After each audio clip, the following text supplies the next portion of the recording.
আমাদের দৈনন্দিন জীবনে মোবাইলের খুবই গুরুত্ব, আর মোবাইলের গুরুত্বের সঙ্গে সঙ্গে মোবাইলের থেকেও চার্জারের গুরুত্বটা বেশি। আর এই চার্জার চার্জ দেওয়ার পরে আমরা যতই পেছনে রাখি না কেন খুলে এলোমেলো হয়ে যায়।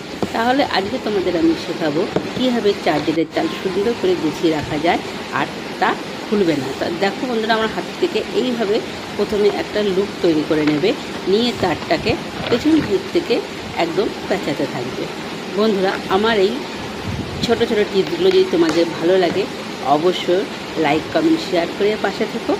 তো চলো, আমার মোবাইলের তার গুছানো হয়ে গেছে। এইবার দেখো, এই যেটা আছে এটাকে এই লুকের ভেতর থেকে ঢুকিয়ে দেবো, ঢুকিয়ে দিয়ে পেছন থেকে এইবার যেটা আমি আগে লুকটা গুছিয়েছিলাম দেখো তারটাকে টেনে নিলাম, নিয়ে দেখো কত সুন্দর আটকে গেল।